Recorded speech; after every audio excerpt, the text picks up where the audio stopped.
Welcome to legend TV. నేను మీ అనిల్. ఏదైతే మొన్న గతంలో చూసినట్లయితే కేసీఆర్ గారు రైతులకు పిలుపునిచ్చారో దానిపైన రైతులైతే రోడ్డుపైకి వస్తూ ఉన్నారు. దాని గురించి మనతో మాట్లాడడానికి Telangana Congress party spoke person మన భవానీ రెడ్డి అక్క అయితే ఉంది. మాట్లాడదాము. అక్క నమస్తే. అక్క నమస్తే.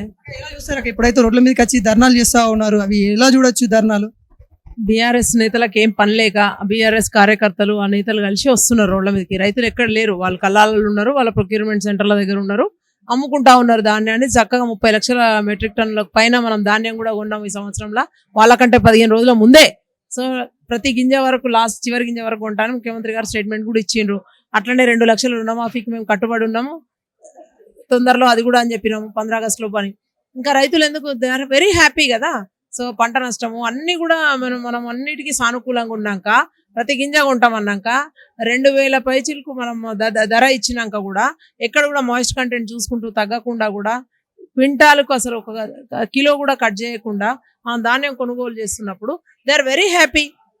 వీళ్ళు పని లేక పనికి మాలిన ప్రజలలో ఉండడానికి ఇంకేం తెలియలేదు వాళ్ళకు. అసెంబ్లీ ఓడిపోయినారు, పార్లమెంట్ ఎలక్షన్స్ అయిపోయినాయి, ఒక్కటి కూడా గెలిచే పరిస్థితి లేదు. గతంలో కేసీఆర్ సాక్షిగా అసెంబ్లీ సాక్షిగా చెప్పిండు, వరి వేస్తే ఉరి అన్నాడు రైతులకి. ఇన్ని గణం మాట్లాడిన తర్వాత రైతులు ఆయన పక్షాన లేరు, ఏం చేయాలో తెలియక వాళ్ళ ఉనికి కాపాడుకోవడానికి ఇవాళ ప్రజలలోకి వచ్చి వాళ్ళ కార్యకర్తలు వాళ్ళే వస్తున్నారు, రైతులు కాదు అక్కడ వచ్చేది.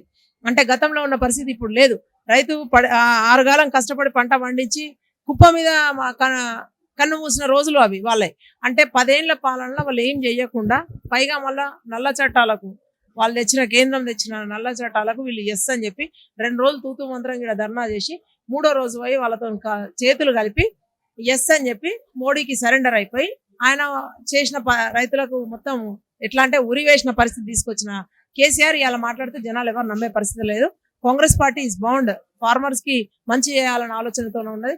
గతంలో కూడా అంతే రుణమాఫీ చేసింది కాంగ్రెస్ పార్టీ. పంటకు అన్ని రకాల పంటలకు కూడా మద్దతు ధర ఇచ్చింది కాంగ్రెస్ పార్టీ. సో ఇప్పుడు కూడా రాబోయే కాలంలో రైతు పక్షపాతి, రైతులకు పక్షపాతంగానే పనిచేస్తుంది కాంగ్రెస్ పార్టీ. ఒకటి రుణమాఫీ గురించి ఆగస్టు 15 వరకు చేస్తామని దాని గురించి ఒకటి తీస్తా ఉన్నారు. ఇంకోటి ఏంటంటే 500 రూపాయలు బోనస్ ఏదైతే ఇస్తామని చెప్పారో ఇవ్వట్లేదని చెప్పి అంటా ఉన్నారు. ఇది ఎలా చూస్తారు? అదే ఏదో ముఖ్యమంత్రి గారు అనంది అన్నట్టుగా చేసి ఏదో చెప్తా ఉన్నారు. ఎక్కడ కూడా ముఖ్యమంత్రి గారు అలా ఎప్పుడు సన్న బియ్యం దొడ్డు బియ్యం వేరు చేసి ఏమీ మాట్లాడలేదు.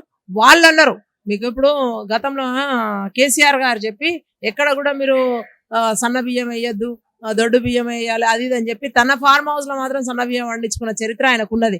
సో ఏమో అంటారు కదా, దొంగ అన్నట్టుగా ఏమో అంటారు కదా, గురిగింద కింద ఏదో చూసుకున్నట్టు. సో ఆయనకన్నీ అట్లాంటివన్నీ తెలుసు, గిమ్మిక్కులు దొంగ నాటకాలన్నీ ఆయనకు తెలుసు. ఎక్కడ కూడా రేవంత్ రెడ్డి గారు ఆ మాట అనలేదు. స్వతహాగా రైతు బిడ్డ, రైతుల పక్షపాతం నేను మళ్ళీ యాజ్ ఐ సెడ్ ఎక్కడ కూడా అట్లాంటి మాట్లాడలేదు. అన్ని గింజలకు కూడా కట్టిస్తాం చెప్పిండ్రు రైతులకి. సో అది దానికి కట్టుబడి ఉన్నామని చెప్తా ఉన్నాం. జనగాంలో ఇన్ఛార్జిగా అయితే ఉన్నారు మొన్న దాకా. పార్లమెంట్ ఎలక్షన్ ఎలా జరిగింది అసలు? భువనగిరిలో ఎవరు గెలుస్తారు? ఎలా ఉంది? చాలా మంచిగా ఉంది. ఖచ్చితంగా చామల కిరణ్ కుమార్ రెడ్డి గారు చాలా తంపింగ్ మెజార్టీతో ఆయన గెలవబోతా ఉన్నారు. యువకుడు, NSUI నుంచి కూడా పనిచేసిన వాడు, రాజకీయాల్లో నిజంగా కూడా 30 సంవత్సరాలు సుదీర్ఘంగా ఉన్నాడు. చిన్నతనం నుంచి కూడా మంచి పేరుంది, సౌమ్యుడు, హార్డ్ వర్కర్. మోర్ ఓవర్ పార్టీకి కట్టుబడి ఉంటాడు. పార్టీ లైన్ ఆయన 12 పార్టీలు మారలేదు. మా సమీప అభ్యర్థుల్లాగా సమీపాన్ని అంటున్నంటే సమీపంలో లేరు కూడా వాళ్ళు. బట్ మేము 1,00,000 పైచీలకు మెజార్టీతోని భువనగిరిని 100% మేము గెలవబోతా ఉన్నాము. భువనగిరి ఒకటే కాదు మేము 15 పైగా గెలుస్తా ఉన్నాము. సర్వేలు ఏం మాట్లాడినా కూడా వస్తుంది. మొన్న కూడా అట్లనే అన్నారు.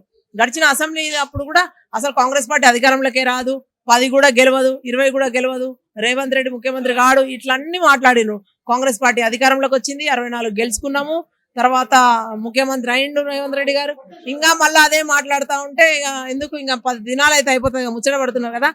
రాష్ట్రంలో ఖచ్చితంగా 15 తగ్గకుండా గెలుస్తున్నాము. కేంద్రంలో కూడా ఈసారి కాంగ్రెస్ అధికారంలోకి రాబోతోంది. సీఎం గారు 14 అనలేదు, మినిమం అన్నారు. Minimum, maximum can be 17, minimum అన్నారు. అంటే మిగతా దగ్గర కొంచెం టఫ్ ఉంది, అక్కడ కూడా బయటపడచ్చు, అంతే కదా. సో నేను అనేది ఏంటంటే బీ పాజిటివ్. ఒకలాంటి మంచి వేవ్ వచ్చింది. We're on winning side. మొత్తానికి ఇట్లా అయితే ధీమా వ్యక్తమైతే చేస్తా ఉన్నారు. ఏదైతే 15 సీట్లు గెలుస్తామని చెప్తా ఉన్నారు భవానీ రెడ్డి అయితే. మరి చూద్దాం ఎన్ని గెలుస్తారు, మరి ప్రజల తీర్పు ఏ విధంగా ఉండబోతుందో